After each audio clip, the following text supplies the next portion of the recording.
Kembali bertemu dengan saya Iwayan Sarman di channel YouTube Cara Mudah Naik Pangkat Guru. Pada kesempatan ini saya akan memandu sahabat guru, kepala sekolah dan juga pengawas pembina khususnya di dalam menyusun RPP dan modul ajar mengacu pada pembelajaran paradigma baru pada implementasi kurikulum merdeka. Nah, di sini saya akan langsung memandu sahabat guru hebat. Bagaimana kehadiran sahabat guru hebat, khususnya di dalam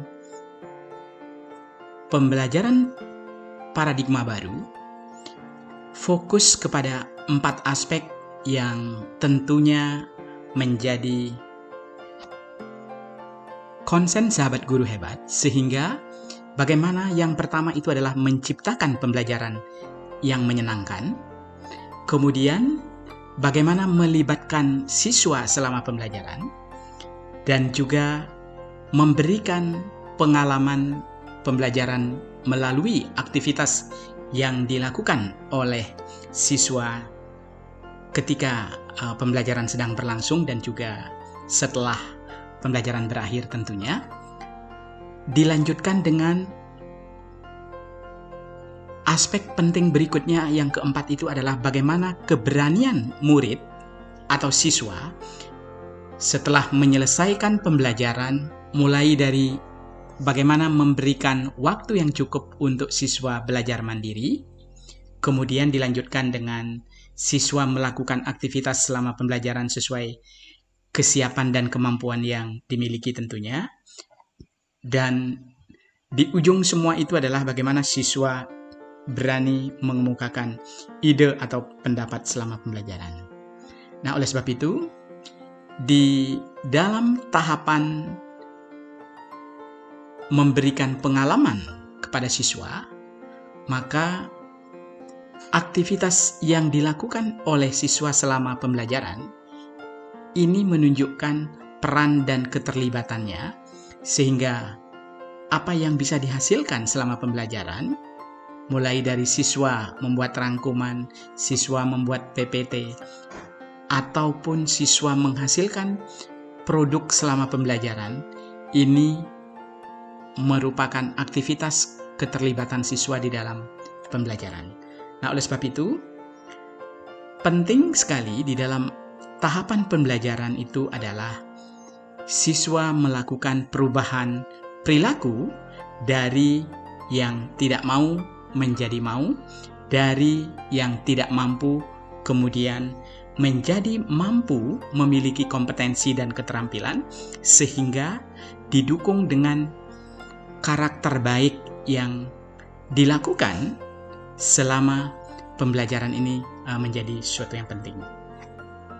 Oleh sebab itu, mindset guru selama pembelajaran, maka bagaimana kehadiran guru memberikan sumber belajar, sehingga dari sumber belajar yang disiapkan oleh sahabat guru hebat ini bisa mengajak murid-murid kita untuk melakukan pengamatan, melakukan penyelidikan, dan tentunya menerapkan proses penyelidikan ilmiah melalui menganalisis, mengevaluasi, kemudian menarik suatu kesimpulan, dan berani mengomunikasikan hasil-hasil yang diperoleh itu tentunya secara jujur dan bertanggung jawab.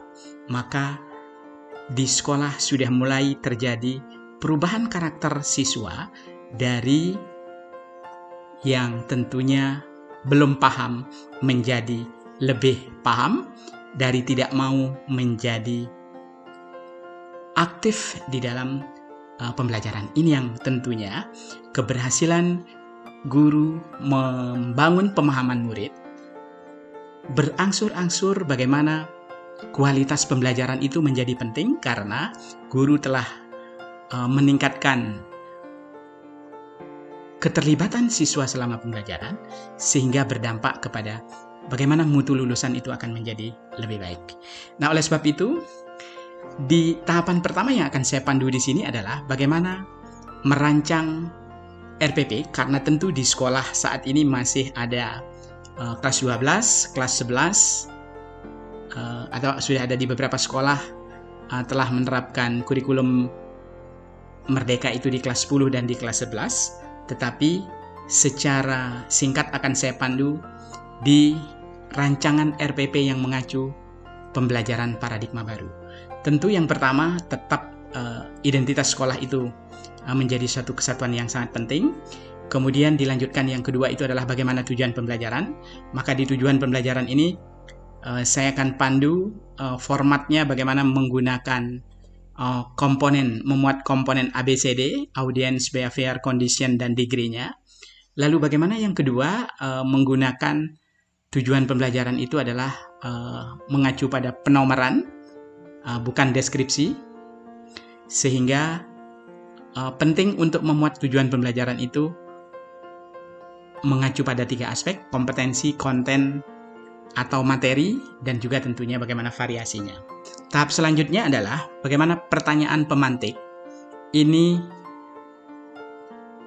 penting untuk diajukan ketika tujuan pembelajaran itu sudah ditetapkan. Yang pertama tentu, pertanyaan pemantik itu fokus pada informasi apa yang telah berhasil dipahami oleh siswa ketika sumber bacaan itu sudah diberikan. Yang kedua tentu bagaimana siswa kita ajak untuk menelaah isi teks dari bacaan yang sudah diberikan. Lalu yang ketiga bagaimana terkait dengan kemampuan siswa untuk mengevaluasi dari teks yang diberikan. Dan yang terakhir tentu bagaimana refleksi dari bacaan yang diberikan itu mampu ditelaah oleh murid-murid kita. Nah, di berikutnya bagaimana model pembelajaran itu juga menjadi sesuatu yang penting. Ketika model pembelajaran itu fokus kepada kehadiran guru di kelas, apakah guru mengajukan pertanyaan di dalam pembelajaran itu, maka modelnya jelas adalah discovery, learning, dan inquiry. Sedangkan ketika guru memberikan masalah, maka sangat tepat ketika guru menggunakan model problem based learning atau project based learning-nya. Nah, di sini sudah saya pandu sintak dari discovery learning, inquiry, problem based learning, dan project based learning. Tentunya masing-masing sintak ini tentunya akan mengikat sahabat guru hebat ketika di dalam melaksanakan pembelajaran harus menggunakan tahapan-tahapan yang sudah disebutkan. Nah, di selanjutnya tentu bagaimana pembelajaran dimulai dari kegiatan pendahuluan, kegiatan inti, dan juga kegiatan penutup. Ini menjadi panduan yang boleh dikatakan secara fleksibel bisa diterapkan oleh sahabat guru hebat semua. Bagaimana kegiatan pendahuluan, mulai dari ada salam, apersepsi, kemudian menyampaikan tujuan pembelajaran itu, dan disertai dengan bagaimana motivasi itu penting bahwa tujuan ini sangat bermanfaat untuk murid-murid. Dilanjutkan dengan tadi pertanyaan pemantik.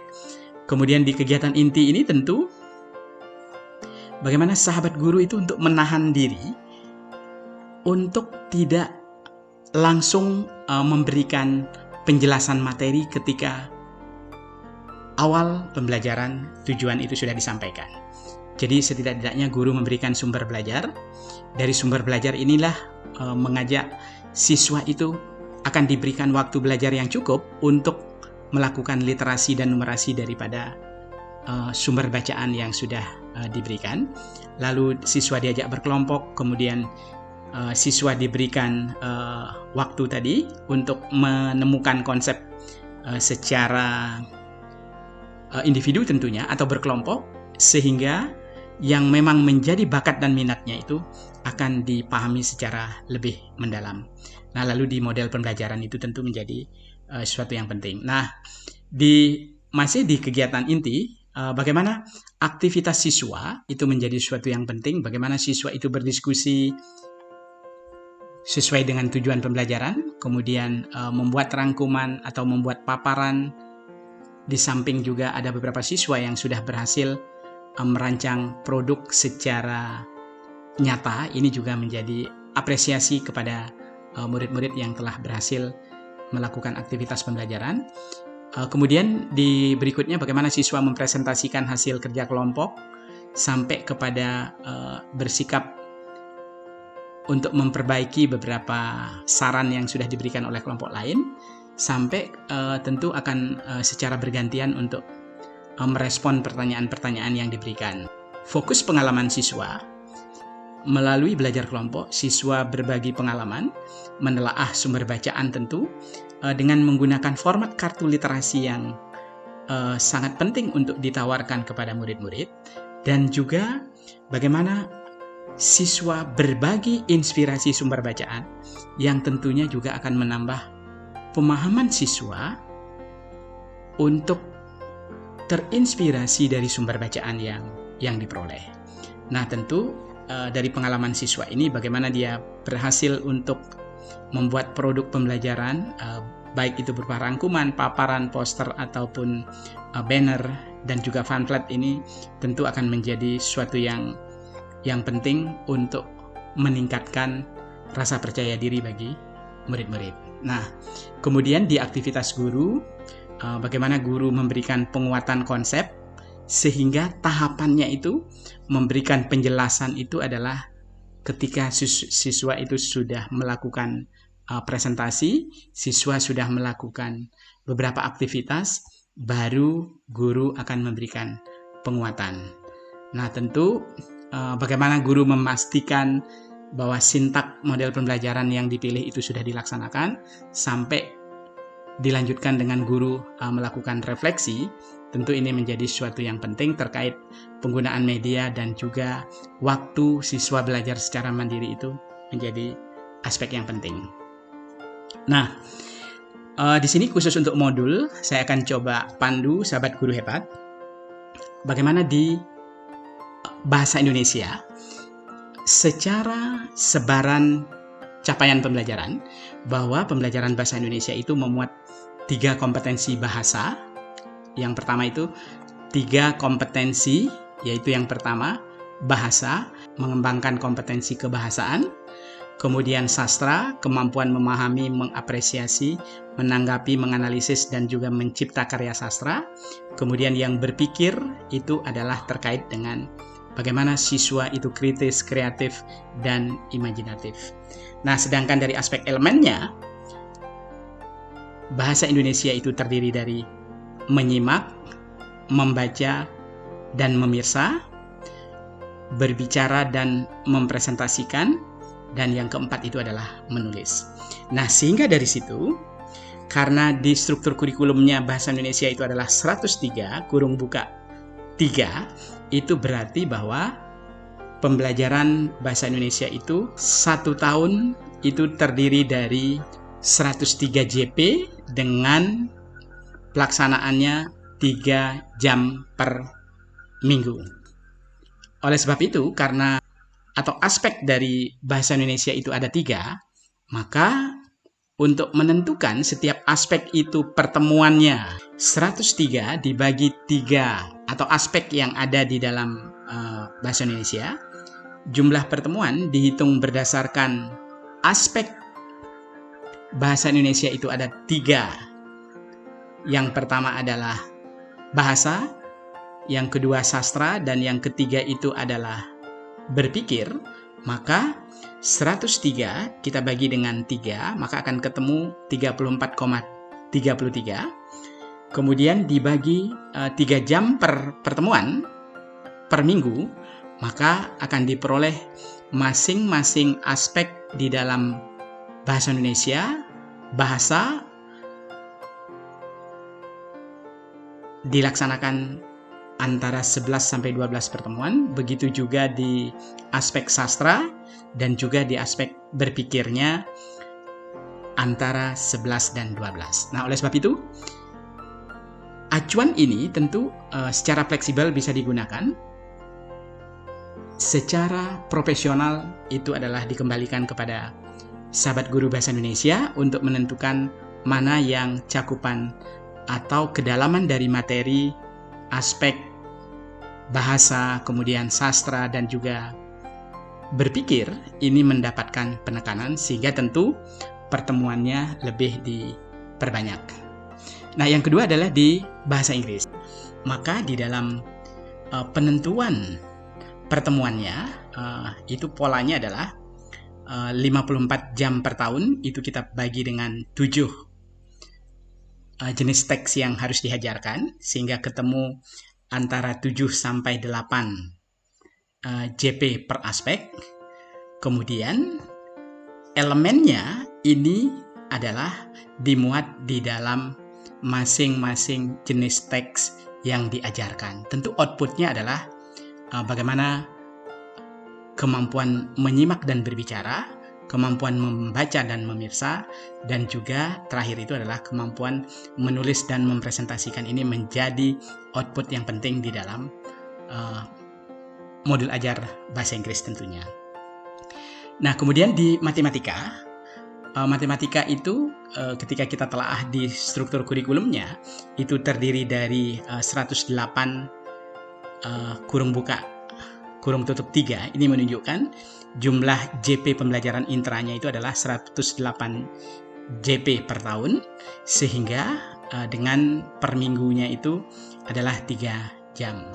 Nah, oleh sebab itu untuk menentukan setiap elemen, karena di matematika itu ada 4, ada bilangan, aljabar, dan juga fungsi geometri, serta analisis data dan peluang, maka kita tinggal membagi antara 108 dibagi 4, maka akan ketemu 27 JP per aspeknya. Tetapi karena per minggunya itu ada 3 JP, maka kita akan menemukan per pertemuannya itu adalah 9 jam untuk aspek, yang tentunya di per elemennya sudah dipertegas matematika itu ada 4. Nah, kembali sekarang penekanannya sahabat guru hebat yang nanti akan menentukan mana elemen yang akan mendapatkan alokasi waktu lebih lama.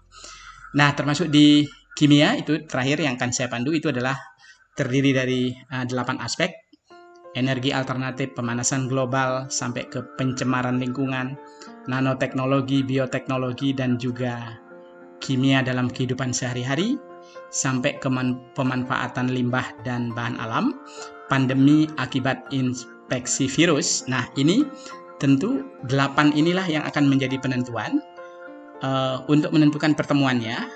Tentu yang pertama itu yang harus kita lakukan adalah 216 jam per tahun, karena dia perpaduannya sekarang itu adalah mapelnya IPA, di dalamnya sendiri ada fisika, kimia, dan biologi. Maka dapat kita lakukan dulu untuk menentukan proporsi jam fisika, kimia, biologinya itu langsung kita bagi dengan 216 dibagi 3, itu akan ketemu 72 jam untuk masing-masing fisika, kimia, dan biologi yang ada di IPA, sehingga akan ketemu 72 dibagi dengan aspeknya ada 8 untuk kimia, sehingga ketemulah per aspek itu diajarkan dengan kurang lebih ada 9 kali pertemuan. Kalau di per 2 jamnya itu per ini, maka kita akan ketemu antara 4 sampai 5 JP. Nah, tentu mana yang akan menjadi lebih mendalam disampaikan itu akan menjadi alokasi waktunya lebih. Nah, di berikutnya saya akan singkat pandu sahabat guru hebat di penyusunan prota dan prosemnya. Saya mulai di kelas 11. Kelas 11 ini ada untuk kimia di kurikulum 2013. Nah, tentu di membaginya adalah berdasarkan kalender pendidikan, itu kita punya minggu efektif di semester 1 itu ada pekan ganjilnya itu 21 minggu. 21 minggu, sekarang kita sudah berada di posisi September 4 minggu, kemudian Oktober, dan terakhir itu ada Desember itu adalah 1 ya. Nah, dari sini tentu karena dia 2 jam per minggu, maka ada 42. Ini kita tinggal bagi keseluruhannya. Untuk pekan genapnya juga ada kelas 11 ini 20 minggu. Jadi per tahun ini adalah 21 dengan 20. Protanya juga sudah saya pandu ini lengkap untuk kelas 11. Kurikulum 2013, prosemnya juga sudah sampai ke prosem 2-nya semester 2. Nah, di berikutnya untuk di kelas 12 juga sudah saya pandu singkat. Ini ada bahasa Inggris yang saya tampilkan di sini. Saya mulai dulu dengan pekan ganjilnya. Pekan ganjil di kelas 12 itu ada 21 minggu. Kemudian di pekan genap itu ada 12 minggu karena di kalender pendidikannya itu sudah berakhir di kelas 12 itu, berakhir US itu ada di April minggu pertama, sehingga April itu minggu efektifnya 0 untuk kelas 12. Nah, di selanjutnya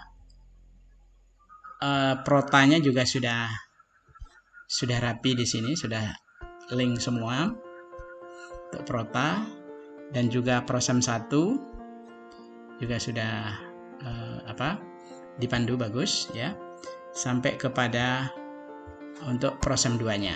Nah, kemudian di terakhir ini saya pandu di kelas 10. Nah, format yang saya tawarkan untuk di kelas 10 di kurikulum Merdeka itu adalah di sini saya ambilkan contohnya bahasa Inggris kelas 10. Maka tadi dari 7 teks itu boleh dibagi 4 untuk di semester 1, ada naratif teks, kemudian ada yang kedua itu descriptive text, kemudian di ketiga itu ada exposition text, dan yang terakhir itu adalah di prosedur teks. Nah, sisanya nanti di 3 itu di semester 2. Nah, tentu tadi karena sudah dipandu bahwa di setiap